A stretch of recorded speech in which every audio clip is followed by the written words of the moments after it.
Hey, Carol, do you have any potting soil with bat guano in it? Not that I know of.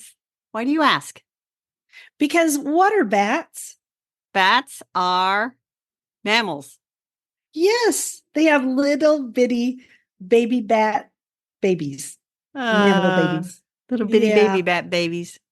Yeah. So I used Happy Frog potting soil forever because I love it.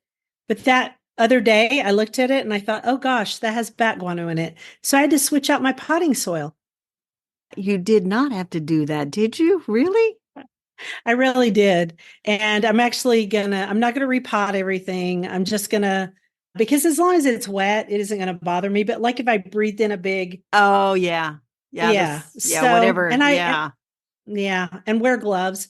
So that's my plan. I also won't be using any soil amendments with manure. I actually heard a horror story after I made this decision about a woman's first anaphylactic shock reaction was when she passed out in her front yard and her neighbors saw it.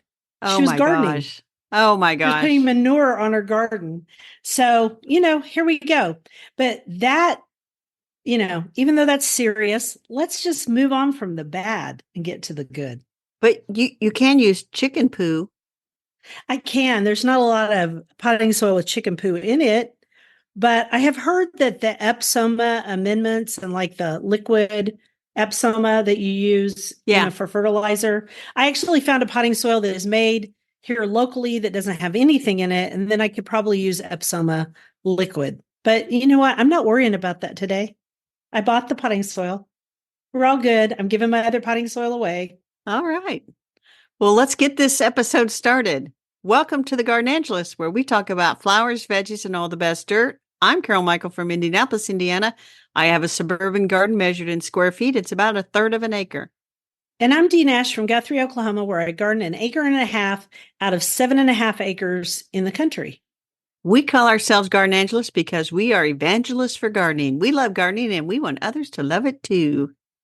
Yes, we do. And we aren't afraid to spill the beans and tell all of our gardening secrets, the good, the bad, and even the ugly, as seen above.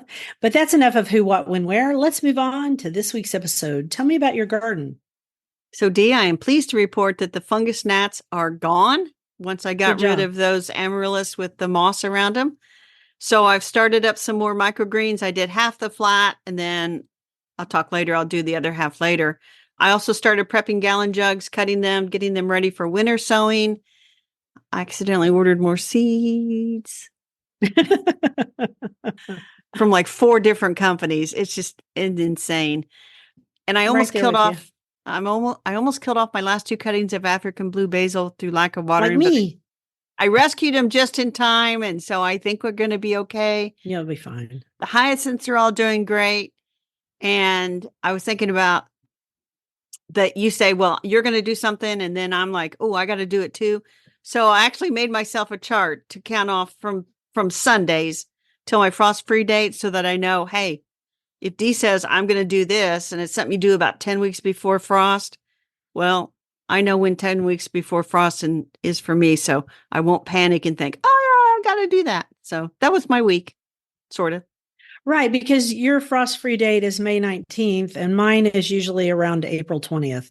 So I'm always a month ahead. And I always think about Yeah. that with Texas. They're a month ahead of me. I mean, I'm so jealous. The Texas and Georgia gardeners are all down there planting seeds, have little things up. And I'm like, no, I can't do that yet. So there you go. Boy, you are just amazing. Well, I will say for our listeners, the 19th, they'll say, well, Carol, isn't it around the 10th? And I don't like to rush things out in the spring. So I went with the 19th. And so as of Sunday the 4th, I will be 15 weeks from my frost free date. How about your garden? I didn't do much this week because, as you know, but our listeners don't know, and nobody else because I haven't posted about it. I had a really bad reaction on Sunday from a restaurant. And so I was down for about 3 days. But I have plans for this afternoon. And so I'll share this one update. It's not about my garden, but maybe it'll help somebody. So my daughter Megan, who's a therapist, she texted me this picture yesterday and it was of her pothos.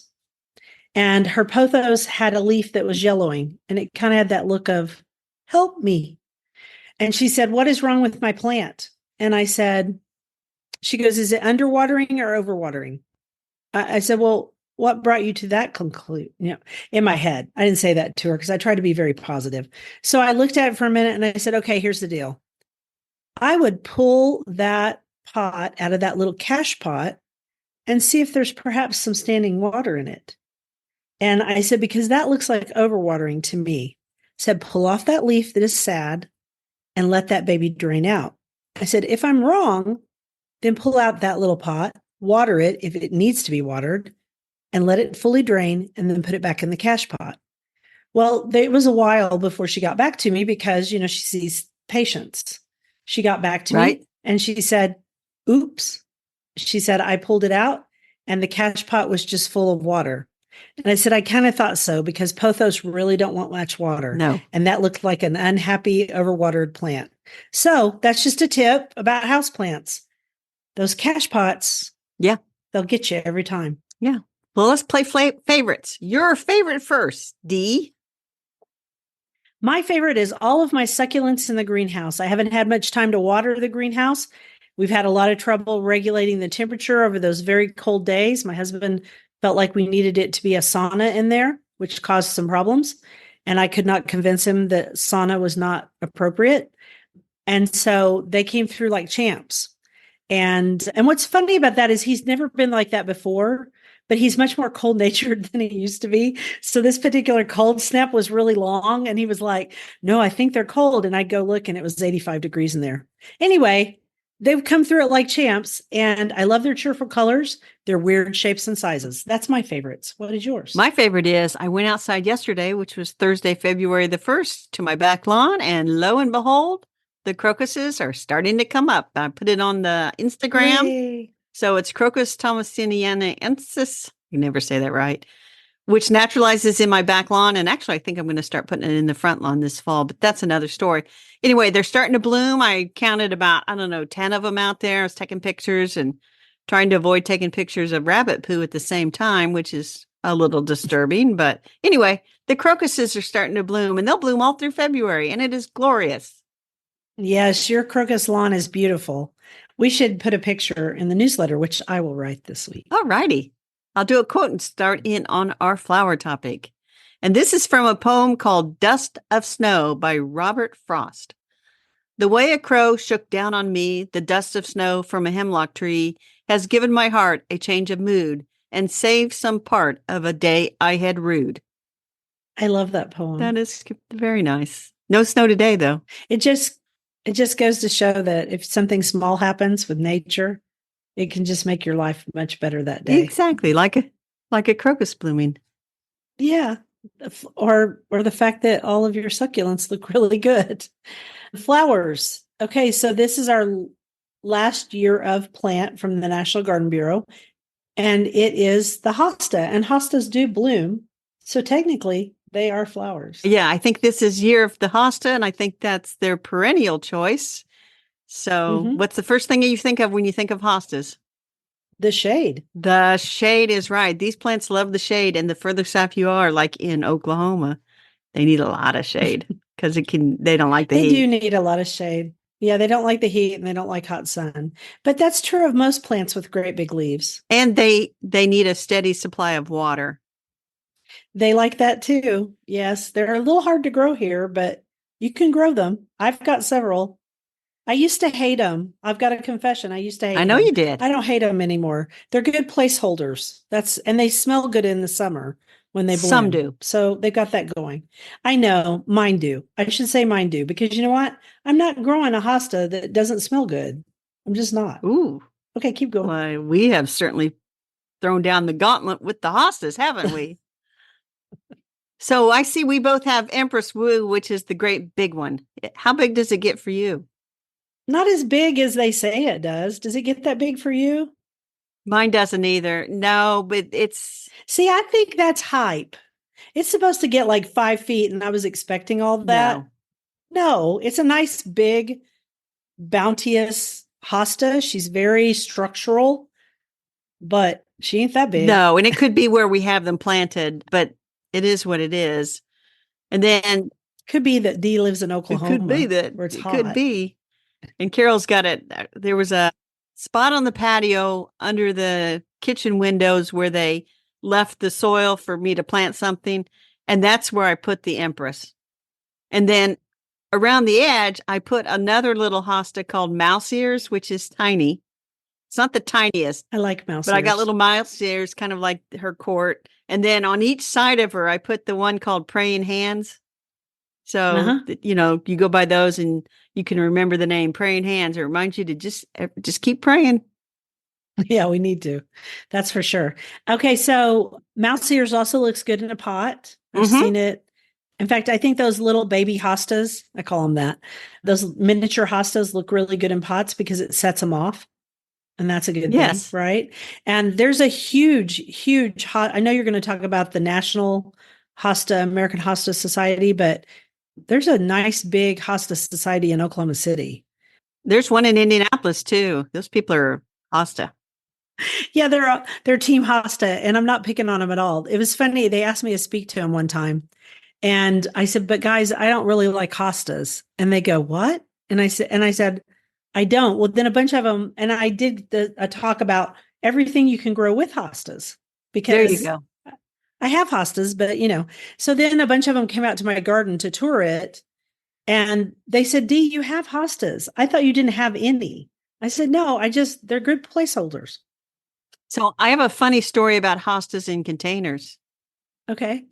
So years ago, when I was putting in these garden beds and stuff, and I just didn't really have a place, I had all these hostas that I had bought because I live within walking distance of a garden that specializes in hostas and daylilies and aromas. I've been there. Yes.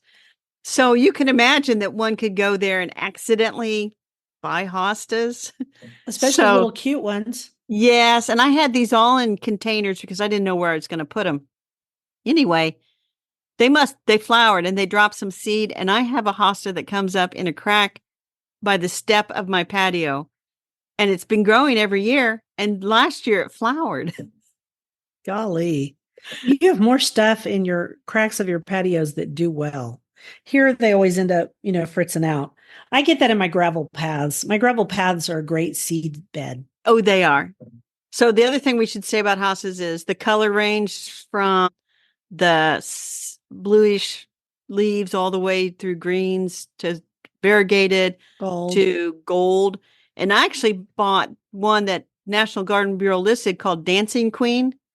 And it's very gold, right? I bought it at Costco. Well, you know what? A lot of times the stuff that's new that comes out ends up at places like Costco because they come up with, the first dibs. Yeah. I don't know if it's an old variety or a new one. I don't know either. I don't have that one. I have guacamole, which is lime green. I think it's one of the best hostas on the market. You bought that here. I also think that if you're going to grow hostas in a hotter climate, or you just want tough hostas, can I give my tips? Yes. Okay. My tips are buy hostas that put their leaves up off the ground. A lot of them have very lateral leaves that are right against the soil. And I find that those get eaten up by slugs way worse than the ones who have stems. So that's number one. Number two, buy the ones that have the thick leaves with ridges, because the thick leaved ridged ones, again, slugs and snails don't like them as much, and they're just tougher and they can handle our temperatures and a little more sun better. Number three, what would I say? Buy ones that flower because, well, they're pretty in the summer. It's something to look at in the shade. Preferably perfumed ones are nice, but all of mine are. And then what else was I going to say about them? Well, not all mine are perfume, but of course, they all flower. And I bought one just because it was the flower is almost red. It's a pinkish dark red. It's really pretty. Oh, that's really pretty. All of mine are in the white to almost pink range. I don't have anything fancy like that. Oh, variegated ones. Here's my tip on variegated ones.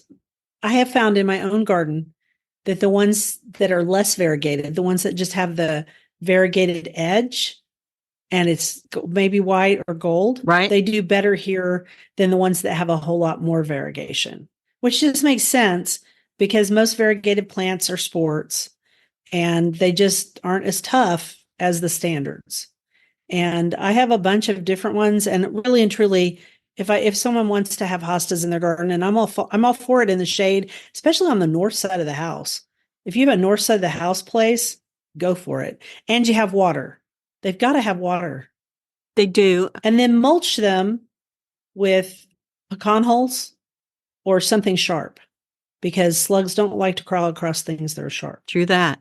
That's my tips. Now, I have a hosta that it's just a pass along hosta that I got decades ago because my brother and sister-in-law wanted my mom to babysit, and I was on my gardening vacation at the time, and she wanted me to take, time to drive her up to their house, which is like 30 minutes away.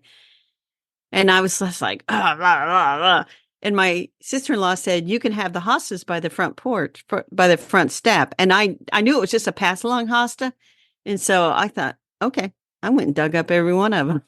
They're all over in the backyard, and I got them over at my neighbor's house. And they have a really, really lovely fragrance in August. Mm-hmm. And they're what I would call why people give them the common name August lilies. Yeah, because it is almost like not quite a lily shaped flower, but it definitely has a beautiful scent. And I think the old ones often do. Yeah. But that's just my theory. So did you want to say anything about? Well, people do talk about digging them up and dividing them, which you can easily do. But they would say every 5 to 10 years, you really want them to stay established. That's the only way they're going to get to their true size potential. If you keep digging and dividing, you'll just have little tiny hostas all over the place.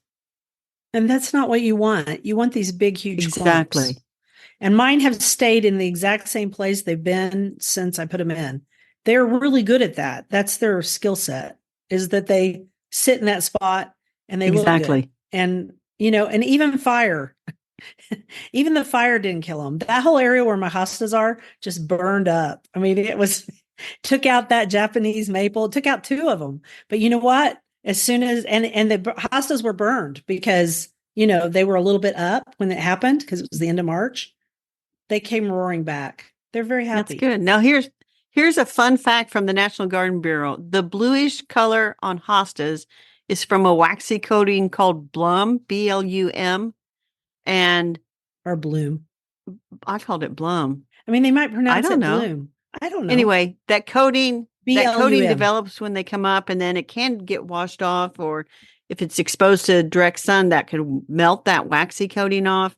So if you have the blues, especially, try to keep them in shade and try not to overhead water them. Yeah. A lot of mine are blue.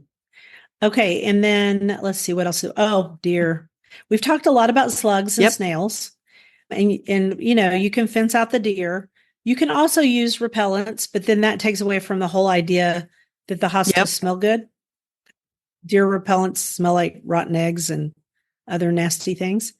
And then you can also, what I do is I don't have a lot of deer damage. Now, my dog died, so we'll see what happens this year. It may change. Don't plant anything in your garden in a deer path. Don't set up. I know Carol's looking at me like, what the heck? Okay, I have a lot of clients that live out in the country, and they'll say, I want to put that garden right there. And I'll say, didn't you tell me you have deer that walk back there? And then I have to explain about how deer have very definite areas that they travel by. And so don't put your stuff there. That's number 1. Number 2, if you have an outdoor dog, it helps, but deer mostly come in the evenings. And so the dog needs to be out in the evening and early morning. And then the other thing is I plant them with stuff that deer hate. So I don't just have a whole bank of hostas because I live in the country. And so I have them next to Indian pinks, some of my ferns, because you have to remember about deer. Well, the Indian pinks, they won't eat at all. And then the ferns, they don't like certain ones. So look them up. But they don't like my ferns because they don't like that mouthfeel. Deer don't like scented things. They don't like furry things. And they don't like mouthfeel things that are spiky. And here in my neighborhood, the deer are in the woods across the street behind those houses. And actually yesterday I was walking and my street actually dead ends into a pasture. And so I stopped to see what animals are out. And I looked beyond the pasture fence to that wooded area, and there was a deer standing there staring at me. And I'm like, hello, deer. Stay there. It never, Since the fire, we've had the deer are all stirred Yeah. up because it changed their whole entire, way they ate and all that stuff. And and I noticed one of my neighbors is putting in a house. So that made me happy That's good. yesterday. I'm sorry, that was an That's good. aside. Yeah, sorry. I interrupted. Did you want to say more about your deer? I see a lot of I deer. did not, except that they never leave the tree line, according to the neighbors. And so if the neighbors across the street, I would not put a hosta bed up by the tree line at the end of your backyard. That would be No. terrible.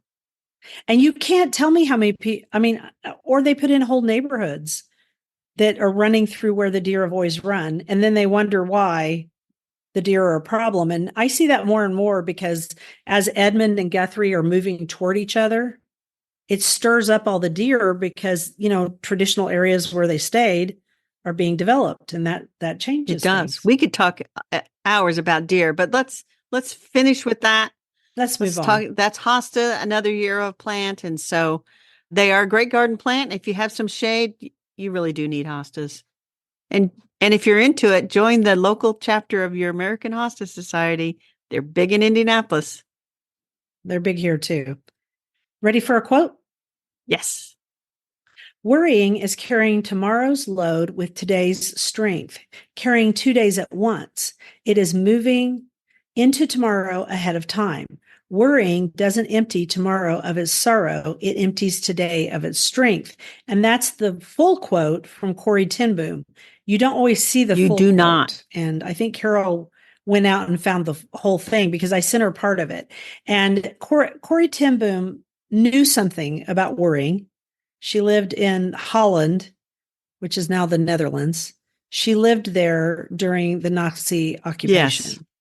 And I think she ended up in a camp at the very end of the war, but she knew about starvation. She helped spirit people out of there. She is one of my heroes. Big hero. Yes. And that is a wonderful quote. Oh, and she lived through the war. She went on to write that book much later. I bet that's from The Hiding Place. Could be. But Could be. Knows? Vegetables. Yep. We're going to talk about vegetable garden seeds. We're not going to talk about a catalog this week, which I know everyone is relieved. So we're moving into season for cold stuff. So I thought we both have way too many seeds. So I thought, let's focus on lettuce and peas today. Okay.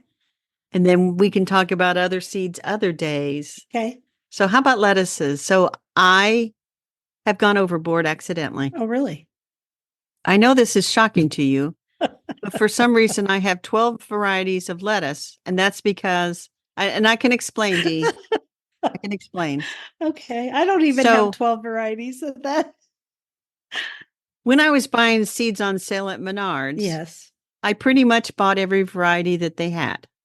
Okay. So that makes sense. And then when I went and looked through my seeds from last year, I had quite a few leftover seeds and they're still good. So I thought, well, okay, I guess I'll plant more seeds, more varieties. So in no particular order, black-seeded Simpson, which is an old variety. My favorite lettuce. Yes, keep going. Burpee Bib, which is what my dad used to grow all the time, along with black-seeded. Four Seasons, which should be more heat tolerant. It's not that heat tolerant, but okay. Great Lakes 118. Don't know that one. Which is one that Hal Borland had recommended. Green Ice, I'm not quite sure. Green Oak Leaf, you got to try an oak leaf. Sure. Igloo, just because. Little Gem. It's a butterhead. Loose Leaf Blend, that's probably going to end up in a container, not in a row. Paris Island and Red Velvet. And Paris Island is spelled Parris. And it has, I don't know where it comes. I guess it comes from Paris Island. I don't know where that is, but I think I've grown that one before. So you have at least one red one, but isn't Quatre Saisons, which is Four Seasons, and sometimes it's sold under Quatre Saisons. It has red in it. Yeah, because I've grown it. Mm-hmm. It is not as heat tolerant as they say it is, but that sounds delicious. Yes, so we shall see. We shall see how that turns out. That's going to take up, as we say, a lot of room in the garden to have those rows. They'll be short rows. So before anybody thinks, good Lord, Carol, you're going to have to open a farm stand. each row is only going to be like maybe 3 feet at most. Right. I mean, mine are like that in my potager. You can plant a lot of stuff in the potager or a 3-foot row. You just don't plant the whole packet unless it's a Menards packet and there isn't much in there in the first place. Well, that would just be that one brand. Oh, okay. So I'd have to look up my seed spreadsheet to tell you which brand, but I'm really proud of myself. And I'll tell you at the end, when we talk about rabbit holes, I'll tell you why I'm proud of myself. Are you ready for me? When it comes to lettuce, I am. Okay. Mine is easy. I will probably plant black seeded Simpson, although I didn't put it on my list. I just always do. Now you want to. No, it's my grandmother's lettuce. Remember? Okay. Grandma Nita's lettuce. Yes. I've written about it every year for thousands of years. Okay. So this year I mentioned this before somewhere, maybe in my blog. I don't know. Bill is in love with little baby butterhead lettuces. I know I've said little bitty baby a lot this episode, but I don't care. It's kind of fun to say. It is. So I decided I was going to try to start some indoors, which I should have done like a week ago, but life happened. So tennis ball butterhead, because it's a little one, right? Davina butterhead. And then I also bought blushed butter cos, but that's not a butterhead. The secret to that is it's a cos, C-O-S, which is a romaine. We call it romaine. The English call it cos, and I think the rest of Europe calls it cos. So those are the 3 I'm for sure growing, and I'm actually seeding all 3 of them today in the greenhouse, keeping them, we've had such fabulous weather. Like right now it's 57 and it's going to go up to the 70s. And so, wow. Yeah. And I finally got all the stuff stabilized, all the temperature stabilized in the greenhouse because I took it away from Billy. And then I'm sure I'll grow some other ones too, but those are the 3 that I thought of right off the top of my head. So I should back up and say Paris Island is also a romaine type lettuce. Or a cos. Costs. Okay, so now let's talk about peas. Can I say what I'm going to do? Because yours is going to be long. Ready? Yeah. I'm not growing peas this year. I don't want to grow peas this year. I just don't want to. I may change my mind, but I do want to grow the space that I'm going to use for my sweet peas, which I'm going to plant today too. I can't have both, and I don't want them that much. Peas here are such, unless we have a very long spring, they're such a short season crop, unlike yours, that they're not worth it to me this year. Okay, moving on. So I am planting peas, and I'm going to sow them. Of course you are. I'm going to sow them on March the 17th, which is the tradition. And so normally I just grow like green arrow. I know you do. And you're just doing all kinds of really fancy stuff this year. So I'm growing green arrow, and then I bought Progress number 9. Why not? And then another one called Little Marvel, which shouldn't need support, but it'll have support. And then I grow a snap pea, and this year I'm growing, I don't know why I ended up with 2, Super Snappy and Snowbird. And then the snow peas, I'm going to grow the traditional Oregon Sugar Pod 2.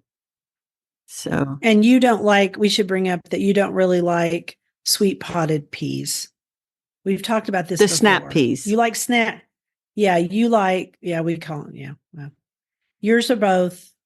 Are you really growing snap peas? Yeah. You're not just growing snow peas? You don't like snap peas. Well, I'm always hopeful that if I get them small enough that I will like them. And so I'm going to try them again. And I ended up with seeds. What are you going to do? Okay. So last year I grew one called, I think, Avalanche. And it is really grown for its vines. Uh-huh. Because the tendrils, you snap them off. But it was great because it also made them cling to those supports really well.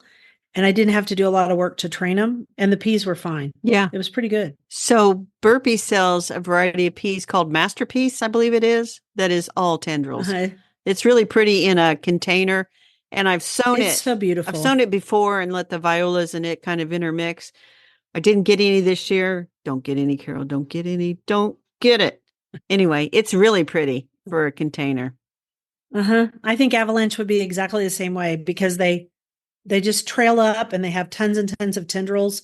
And it's so pretty in the spring when the dew hangs on them. See, I'm almost got myself almost. I have avalanche, so I could plant it if I Why wanted to. don't you just plant a few somewhere away Well, I from the could in sweet my pea? containers. Like Yes. I could put them in, where I put my tomatoes and stuff. I could do one there. So, okay, that's what I'll do. I'll do avalanche in a container with something pretty underneath it. And dear listeners, Can we talk about see how easy it is to talk Dee into something when it comes to growing well, some, plants. some things? So, are we going to talk about all root crops next week? That's what you have on our deal. Or are we going to talk about radishes? We're going to talk about leafy greens and root crops. Yes, we're going to talk about all the root crops. So whatever root crops you're That growing. means beets. That means turnips. That means Yeah, whatever you're growing, Dee. it's going to be a busy one. And then when are we going to talk about onions? Well, We haven't. we can do that next Soon. week. It's Okay. short of a root crop. It's not really the root, but yeah, we could do that. No, it's not really the root. It's the whatever little bulb. Fleshy stem. All right, cool. Stem, because it's not really a bulb. I know. Yeah. All right. I do know. I just don't always. It's kind of anyway. Here's the quote for the bookshelf. If we had no winter, the spring would not be so pleasant. If we did not sometimes taste of adversity, prosperity would not be so welcome. And that's by Anne Bradstreet, who is a writer, poet, and the first woman to be published in colonial America. Go, Anne. Woo! Okay, on our bookshelf this week, you are going to talk because you have this book and I don't have it. And it's Mischievous Creatures, The Forgotten Sisters Who Transformed Early American Science by Catherine McNure. And I need to get you the Amazon link. So, what do you think? So, I'm going to admit that I have not finished reading this book. I am early in it, but it is very interesting because it starts out at the beginning. So, the author was going to write a book about the tree of heaven, Alianthus. Yes. No, is that a tree grows in Brooklyn? Exactly. That's the tree. I hate that tree. Okay, go ahead. And in doing her research, she kept coming across these two sisters, Margaretta and Elizabeth Morris. And so the pandemic hit and she couldn't do the research that she wanted to do. So she went nose deep down into the history and found more information about these two sisters. One's an entomologist, the other a botanist, and they made significant contributions to their field, sometimes not, through the men in the 19th century. And they, for example, the first story that starts out is the botanist sisters weeding.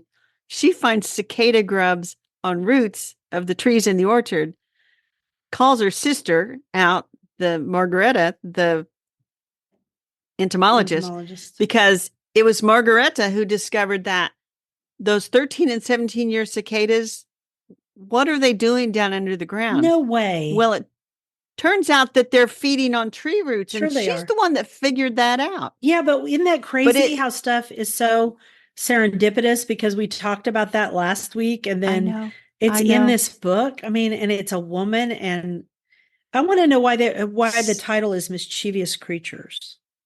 Did some man call them that? I imagine so. I don't know. It's because or was it their mom? I mean, they corresponded with Charles Darwin. Oh, that is cool. But it was hard for men to accept that these women knew what they were talking about. And so you think they had to prove stuff over and over and sometimes, publish anonymously. But I haven't gotten as far in the book, and it's a library book for me. So it's like, I got to finish this because it's going to be due back at the library. And they've let me renew it once. And I'm like, ooh, if somebody else wants this book, I'm hosed. That is so cool.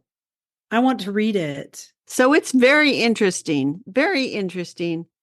And it's not boring reading, really. Mm-mm. Just to hear about their stories. And by the way, the family called them Madge and Libby. That's cool. So here's a couple of things from the publisher. Publishers Weekly said, with deep insight into the gendered power dynamics that shaped the first half of the 19th century, McNure serves up an incisive study of institutional bias. It's a vital account. That's very sciencey. What I keep thinking about as you were talking about it is that butterfly book we read, and about the butterfly scientist. I can't think of her name right now. and she studied all of that stuff about butterflies way before anybody else did, and she didn't get credit for it, but now she is. So that's what I was thinking about. So Yeah. she's another one that she was, I bet you. And I can't remember when remember she was the one who made all those notes about colors and scales. And I mean, Oh, she was yeah. something else. And these women sound just like her. Wow. I want to read that. I really do. And so it's well researched. So you see all those pages in the Yes. back? That's all the notes and the bibliography and references and stuff. Which is how that butterfly book is, which is still one of my favorite books of all time. She has done her homework. Good for her. I'm so glad. See, sometimes things happen, and maybe she was really supposed to write that book. Do we really need a? Oh, I shouldn't say that. She might be writing that Tree of Heaven book right now. Go ahead. She might be, but this is the one that it just came out. The library got it in January, I think. Let me have a look see when it was actually published. 2023. Yeah. So, I mean, it probably took her the whole entire pandemic to research it. And then they had to have it read. And yeah. Who published that?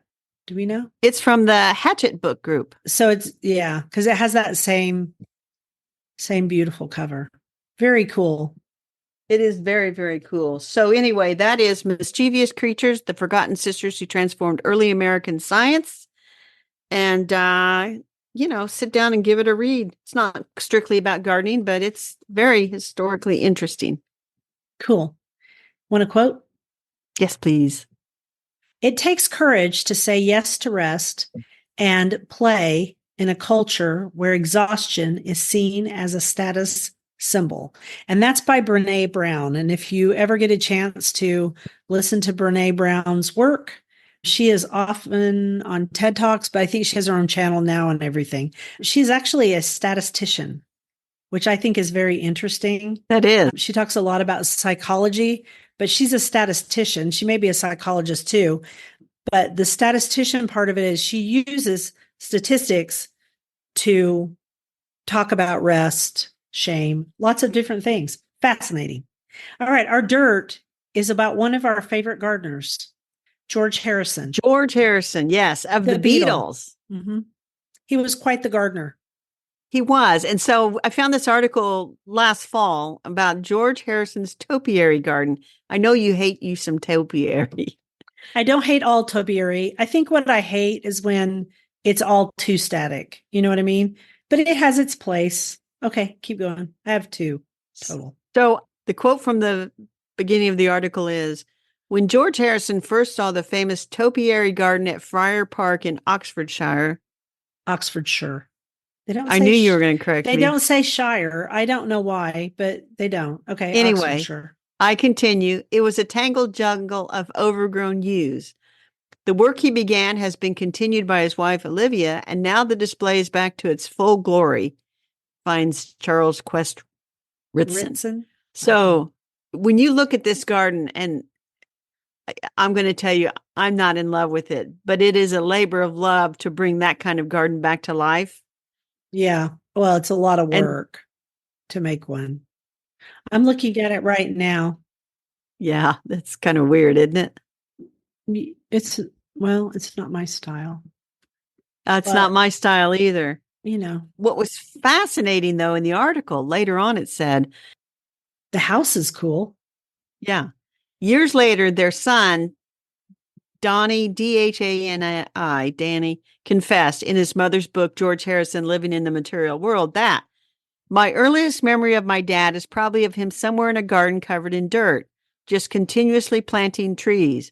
I think that's what I thought he did for the first 7 years of my life. I was completely unaware they had anything to do with music. So, anyway, isn't that like said, all children? Because, you know. Well, it was kind of I put it as a side note. It's fun to read stories about children of famous people. And when did they realize their mother or father was famous? Right. And I was thinking about the actress Jodie Foster, and I saw something where she has 2 boys, I think. Yes. That she did not let them know what she did for a living. I don't know if they thought she was, sold insurance or what, but She didn't. I have always thought that Jodie Foster was like the most practical of people. You know what I mean? And she's really having Uh-huh. she's having a moment right now because, she's in the new True Detective season 4, which I'm watching, and it's super scary. And I would not advise it for everybody. It's super scary. But yeah, she did a whole interview the other day, and I just laughed and laughed because she just doesn't, you know, she just doesn't care. She and her No. sons really like her, apparently. I mean, she didn't say that. You just see pictures of them together, and they seem completely normal. So maybe we should all take a lesson from that. And I think George Harrison was similar. Yeah. I mean, that's kind of telling if your kid doesn't know that your dad, one of the most famous musical group in history, and he's 7 years old and just figures out that, oh, my dad does something with music. He's really, really famous. Yeah. I don't think that's a bad thing, and No, that's a good thing. he was kind of semi-retired by then, I think. Yeah. Yeah. So there's an article about George Harrison's son returns to Henley, the home of the superstar. So maybe, I don't know. That's interesting. So if anybody wants to go there, I think it is open sometimes. You'll have to Probably check. has some open days. Yeah. And it's a lot of topiary. It's a lot of topiary. More In than fact, it's a it lot. really is. That's what it is. But I think it's supposed to look whimsical.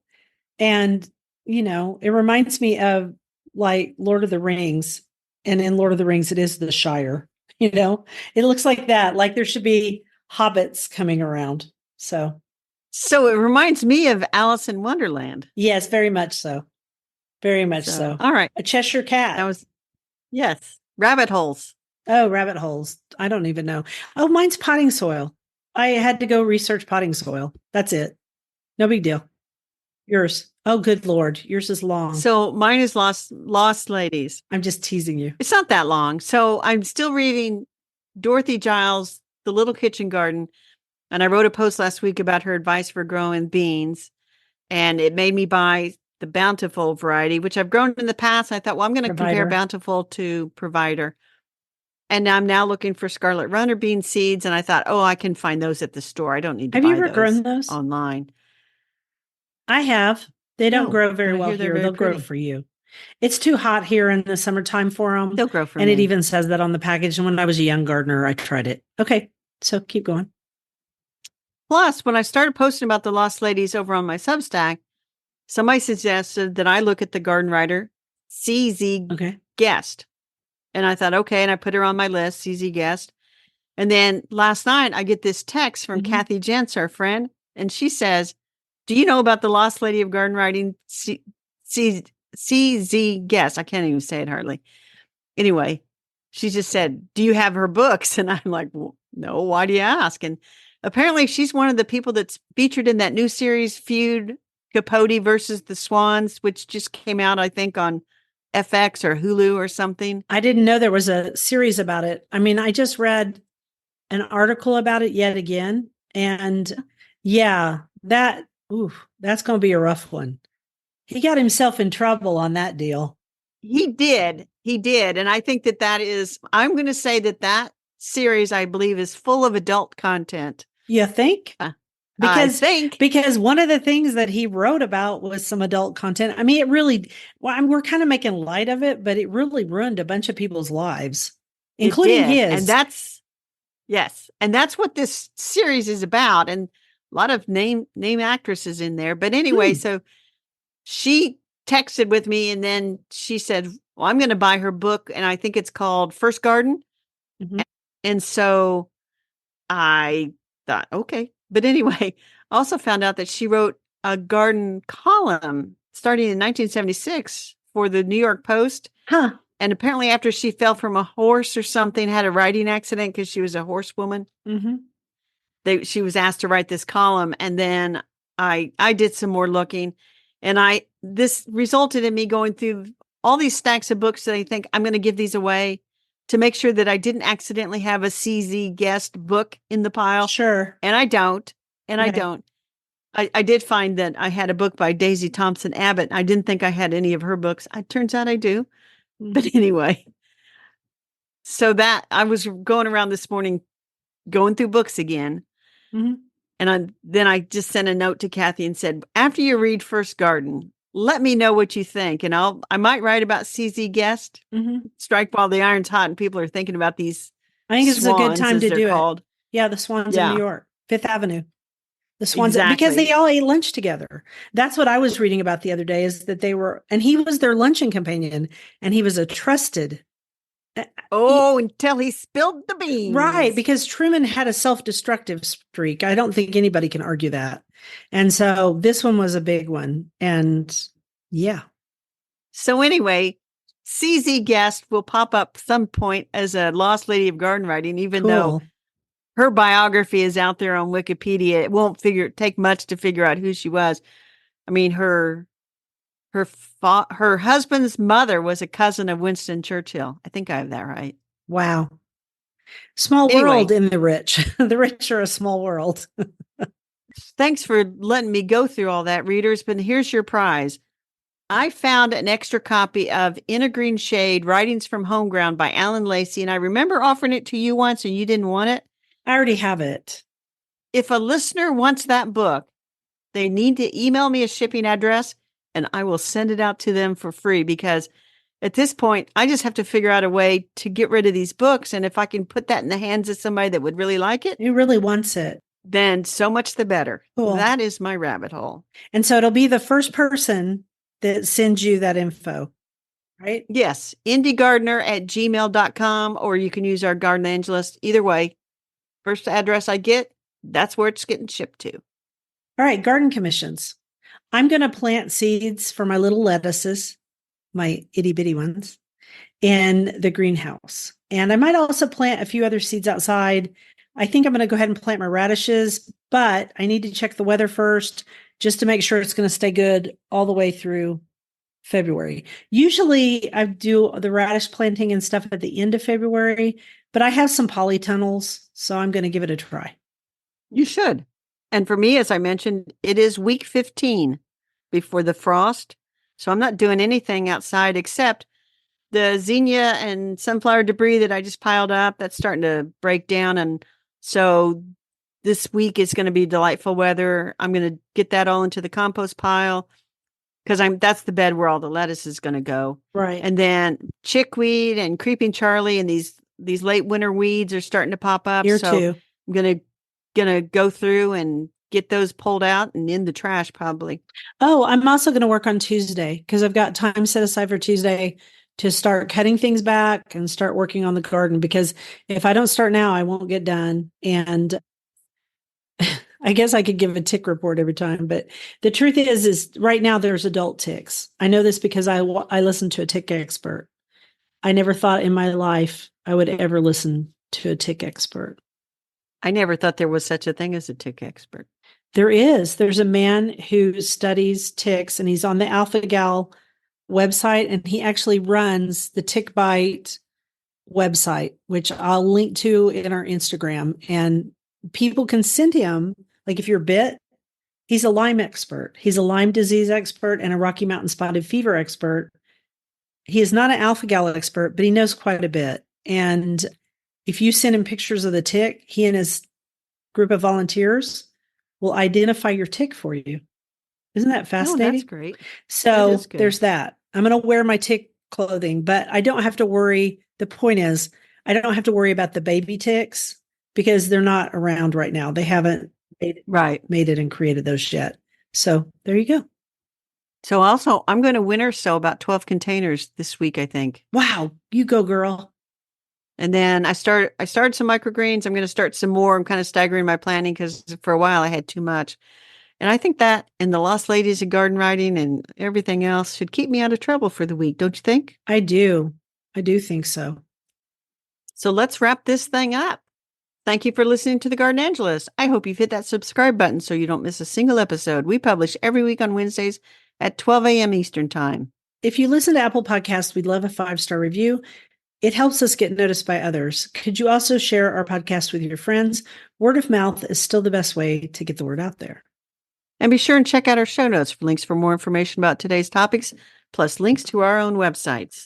And go ahead and subscribe to our Substack newsletter, The Garden Angelist, at substack.com, because it's great. It is also linked to in our show notes. And if you do, you'll get a link to listen to the podcast a day early. And if you want to help support us, use those affiliate links. If you buy something after clicking through on them, we're in a small commission and it costs you nothing. Or if you'd like to, you can set up a monthly subscription through Buzzsprout, or you can send a one-time donation through PayPal. Thank you to everyone who has done so. It was lovely to chat with all of you over the Garden Gate. Bye until next week. Bye, everybody.